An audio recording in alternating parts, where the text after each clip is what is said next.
Tonight on Cronkite News, we take a look at the record-breaking temperatures across Arizona. Plus, a debate over plans for a new national monument in northern Arizona. We will hear from those who are for and against the proposal. Plus, the Arizona Rattlers started the season pretty shaky, but their head coach tells us how they've turned things around.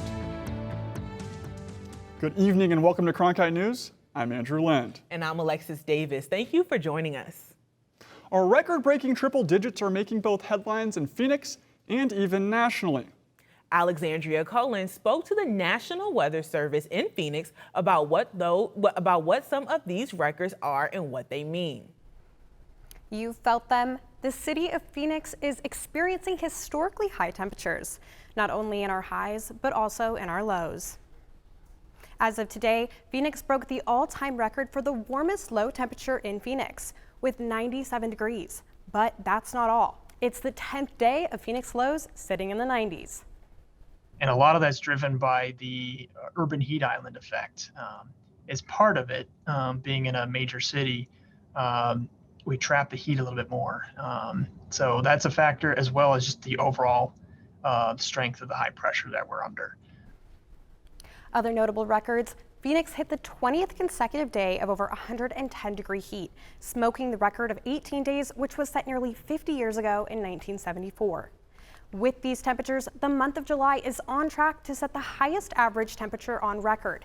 In August 2020, we averaged 99.1 degrees. Right now, our average for the month is sitting at 101.8. But it's not just Arizona. The record high average global temperature was set on Monday, July 3rd, reaching 62.6 degrees. In the newsroom, Alexandria Cullen, Cronkite News. Well, the high temps have really been putting a strain on the power grid. Enrique Rupert joins us now to tell us how the two main energy providers in Arizona are handling the increased demand.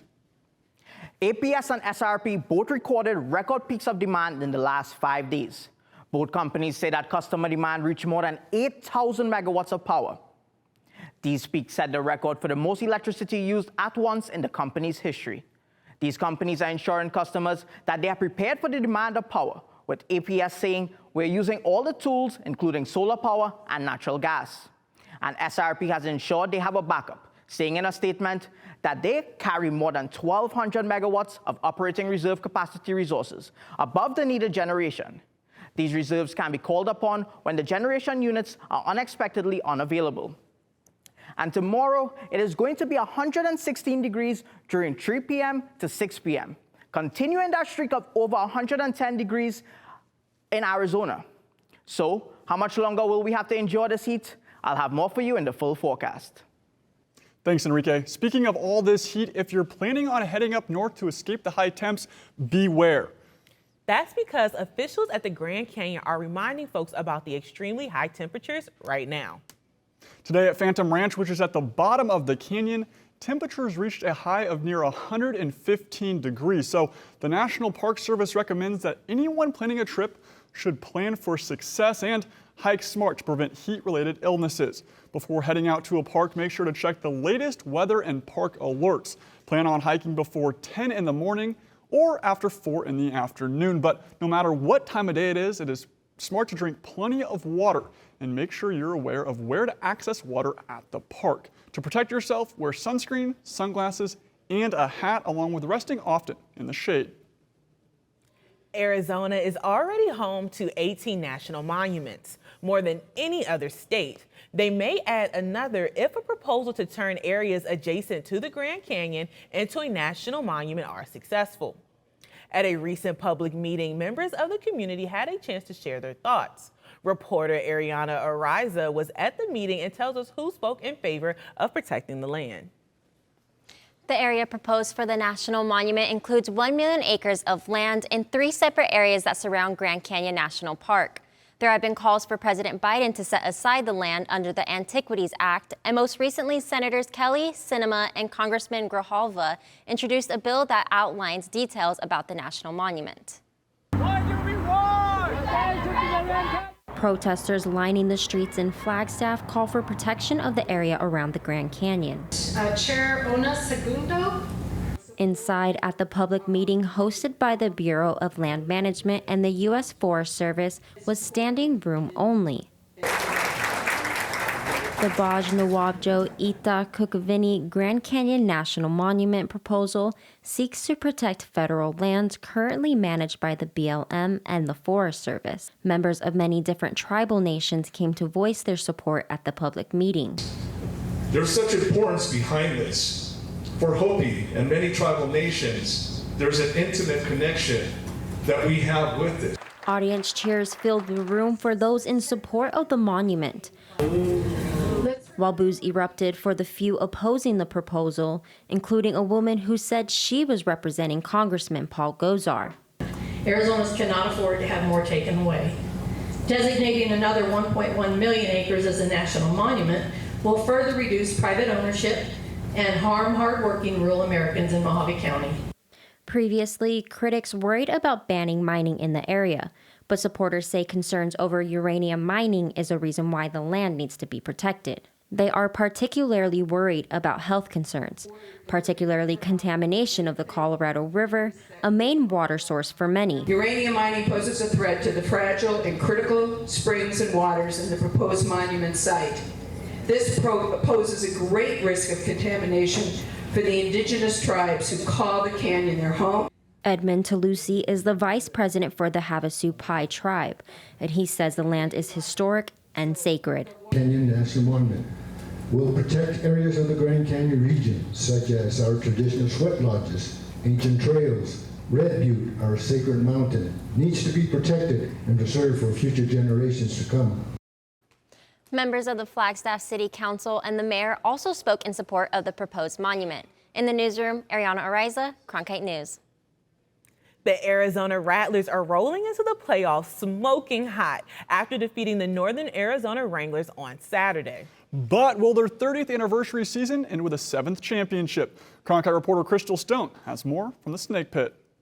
We've kind of had a playoff mindset for 8 weeks now. But earlier in the season, the Arizona Rattlers were in an unfamiliar position with a 3-4 record and injuries up and down the roster.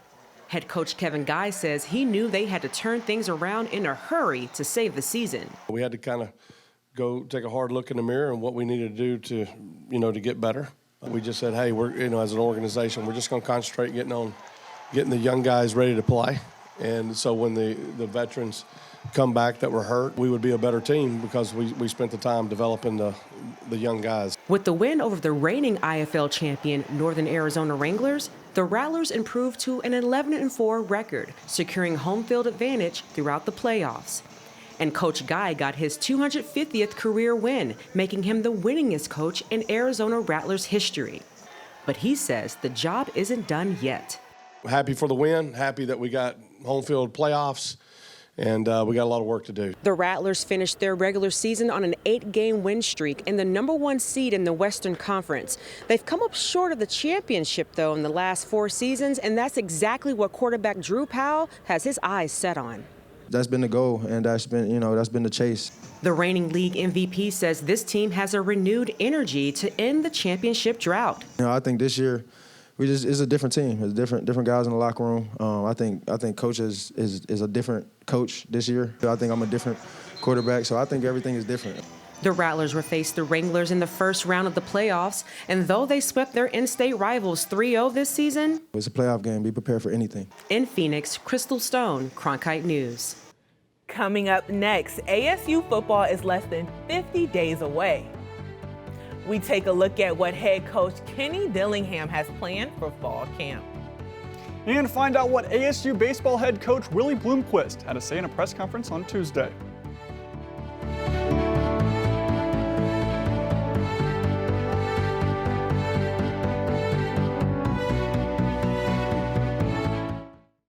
ASU's one and only student-run radio station, Blaze Radio, provides students with opportunities to cover a variety of topics.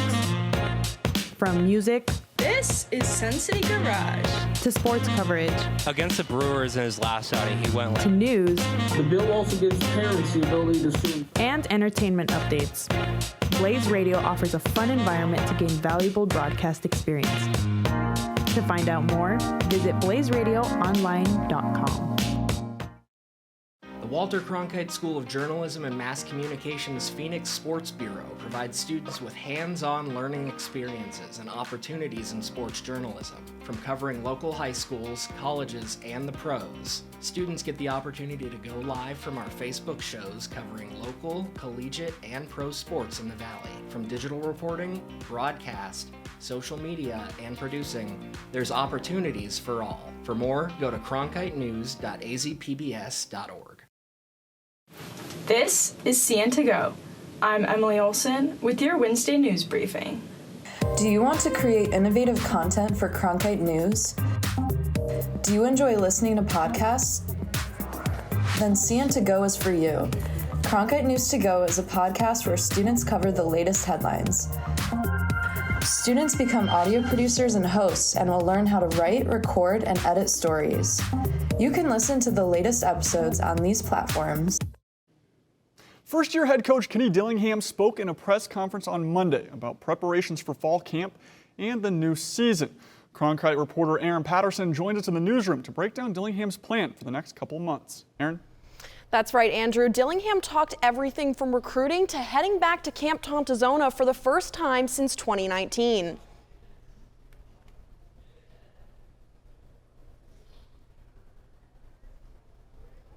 I want people to put their cell phones down, and normally we're going to have a practice in the morning and a walkthrough at night with meetings, and it's camp. Well, at Camp T, we're not doing the walkthrough at night. It is football, a little bit of meetings to clean up the practice, and then it's from 11/noon on, right? They're going to have to do this thing called, hang out. Dillingham hopes that Camp Tontozona will help bring his team together. He spoke with past successful ASU teams and players who said that brotherhood is what helped them bring their game to the next level. And the only way you can build that is by doing things like this, is putting them in environments that they don't want to be. Nobody wants to go stay in a bunk. Come on, I don't want to go stay in a bunk. But you know what? We're going to tell the stories, and they're going to tell the stories about how this team and how this culture was created. The team will head to Camp T from August 9th through the 11th. The fall camp begins for ASU about a week and a half before they go to Camp Tontozona, and their first kickoff will be August 31st at 7 p.m. Moving on to baseball, ASU head coach Willie Bloomquist spoke with the media in a press conference on Tuesday. He talked about new coaches and players coming in, losing players to the draft, and losing players to NIL. ASU recently lost infielder Luke Hill to the transfer portal, which Bloomquist believes is another example of a player leaving for greener pastures. A problem the veteran head coach sees with the changing landscape brought on by NIL. How far are we going to go with this? How are we going to continue to have other programs cherry pick players from other programs, and kids can jump at any second that they want to go chase money? Is that the right thing to do? I don't agree with it. However, Bloomquist said he's not opposed to players getting paid since they do put in the time and effort into the sport and deserve to make some money, but he feels it can quickly get out of control. It's turning into a very, very dirty, ugly business behind the scenes and in a swamp, really, that is unregulated. Really, it's tough to regulate. There are shifty, shady things going on all over the place that we've experienced firsthand recently. But at the end of the day, man, it's going to turn into the Wild West if it hasn't already. It's only going to get worse. ASU lost Hill to the University of Mississippi on the last day the portal was open. Bloomquist didn't hold back when asked about the departure of the star freshman. I'm confident our players we're going to be a tighter group, a tighter unit, and quite frankly, we're probably going to be better moving forward. And lastly, in the Sun Devil sports realm, the ASU men's basketball team is heading to Europe. The team is going on a 10-day European tour to play 3 games across Paris, Athens, and Mykonos. The last time the team was able to travel was in 2019 when they took a trip to China with Colorado. Hurley is hoping a trip like this will be able to give a strong start to the season as well as a chance for the team to bond.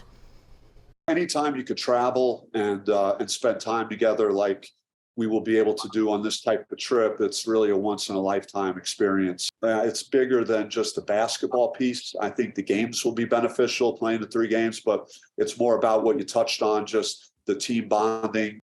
The team will be in Paris from July 24th to the 29th, then Athens from July 29th to the 31st, and lastly Mykonos from July 31st to August 2nd. In the newsroom, Erin Patterson, Cronkite News. Now, back to you, Andrew and Alexis.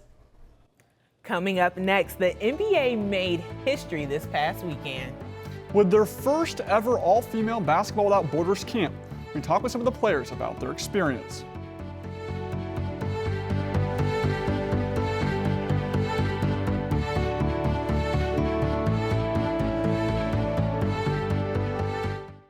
ASU's one and only student-run radio station, Blaze Radio, provides students with opportunities to cover a variety of topics.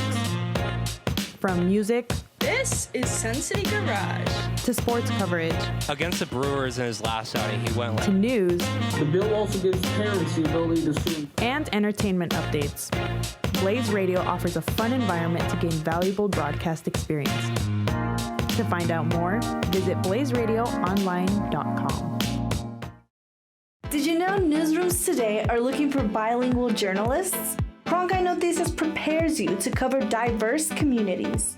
In Cronkite Noticias, you will obtain an unforgettable experience. Nopales como este van a tumbar. Cronkite Noticias. And develop your skills with the latest technology.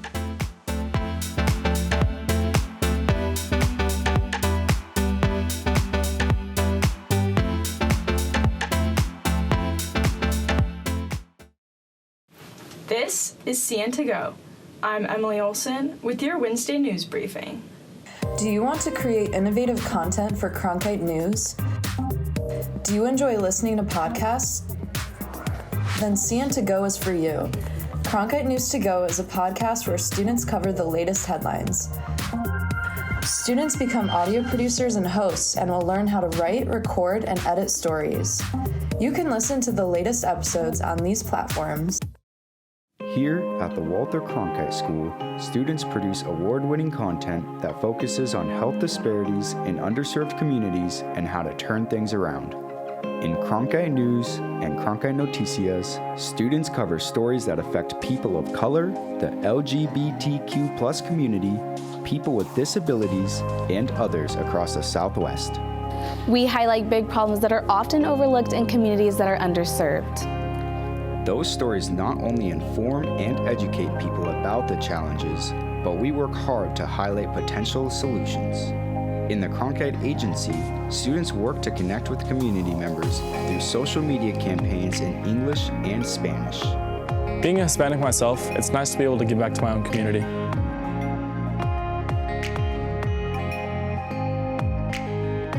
Find more of our health coverage at cronkitenews.azpbs.org. The NBA made history this past weekend with their first ever all-female Basketball Without Borders camp. Cronkite's own Adrian Carvajal was in Las Vegas for the event and has more on how the camp is impacting women's basketball. 38 of the top international high school prospects from around the world were brought to Las Vegas, not only to make history, but to grow their skills and play against some of the world's best. I'm really grateful. It's a huge experience to be in the first this global Basketball Without Borders camp. Campers Tyra Aho and Luann Batistan had never been in the United States before this camp, but are excited to soak in as much as they can. It's a huge experience for me to be here with all these great players from all over the world. You go to the coach, you go to help. She made her advice, and that's so cool. That's so nice for that because I'm learning a lot of this camp. Tyra and Luann certainly made the most of their experience, as Tyra was given outstanding camper honors while Luann was given MVP honors. Luann was all smiles after being honored as the best among the world's best. I'm proud of me. I'm proud of my people because my teammate is very important for me. When I'm go to this camp, my friend said, "Oh my God, that's so nice!" And I'm so excited because I want to show of them I can do it, you know. And now I'm the MVP and I can do it. The players here are relishing the opportunity to play against some of the world's best, but the coaches here know the importance of being a part of this first of its kind event. When I was, asked to come and serve as camp director, it was, an immediate yes for me because this is where we all got our start at the camps. Allison Feaster is a former 5th overall pick and 10-year WNBA veteran. Her goal as director was to make sure that these young women feel like they belong in this space, especially in such a male-dominated industry. A lot of times, women are the sideshow, the appetizer to the main event. So it's so very important that young girls feel that type of prioritization because through basketball, through sports, they can glean so many very, very important values and also understand that this is a space for them. Former Basketball Without Borders camp members include the Atlanta Dream's Ileana Rupert, Seattle Storm's Jade Melbourne, and the New York Liberty's Hans Zook. So keep your eyes peeled for the next WNBA superstar coming out of these camps. In Las Vegas, Adrian Carvajal, Cronkite News. Thanks, Adrian. Now back to the brutal heat wave here in the Valley. As Enrique Rupert tells us, it's about to get even hotter than it's been so far this week. Thanks, Alexis. It is going to be 111 degrees at 8 p.m. And there's not going to be much more drop-off because guess what? At 10 p.m., it's still going to be triple digits, 106 degrees. And as we look at our future cast, it is a lot of cloud cover over all of Arizona and some scattered showers down in the south.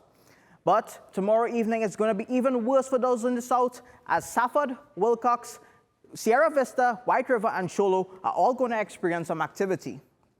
As for low temperatures, it is going to be 91 degrees in Phoenix, continuing that streak of 90s low temperatures. It's also going to be 80s in the southwestern part of Arizona, and when we go up to the north, it is going to be 58 in Flagstaff and 52 in the Grand Canyon. And for our highs tomorrow, it is going to be 118 degrees, continuing that streak of over 110 in Phoenix. And it doesn't look like we're going to lose that streak anytime soon. It is also going to be 118 degrees in Bullhead City. So if you're outdoors, it is important to take precautionary measures. Now moving into our 8-day forecast, it is going to be 118 degrees on Thursday, 118 on Friday, and as we go into the weekend, it is going to be 115 on Saturday and 114 on Sunday. And when we look at Monday, Tuesday, Wednesday, Thursday of next week, 113, 114, and 112 are all fighting to be on the thermostat.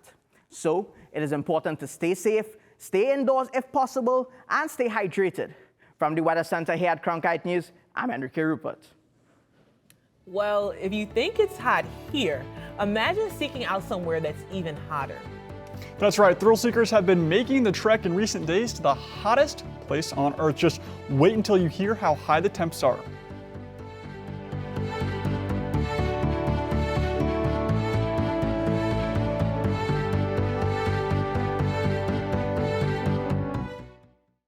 ASU's one and only student-run radio station, Blaze Radio, provides students with opportunities to cover a variety of topics. From music, this is Sun City Garage, to sports coverage, Against the Brewers in his last outing, he went to news, The bill also gives parents the ability to sue. and entertainment updates. Blaze Radio offers a fun environment to gain valuable broadcast experience. To find out more, visit blazeradioonline.com. Did you know newsrooms today are looking for bilingual journalists? Cronkite Noticias prepares you to cover diverse communities. In Cronkite Noticias, you will obtain an unforgettable experience. Nopales como este van a tumbar. Cronkite Noticias. And develop your skills with the latest technology.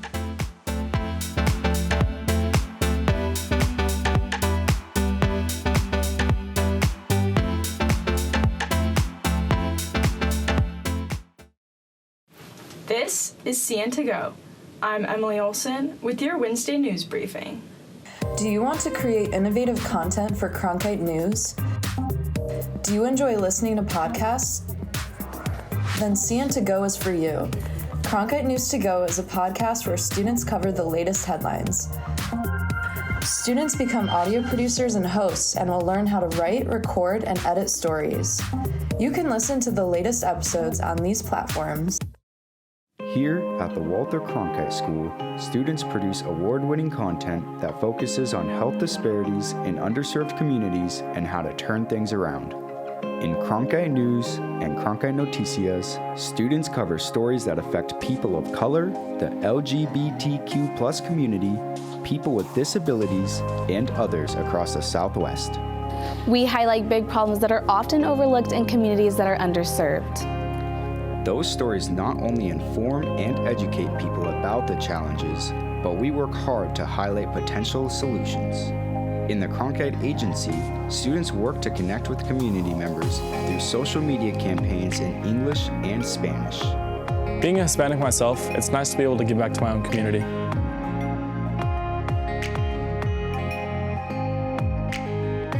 Find more of our health coverage at cronkitenews.azpbs.org.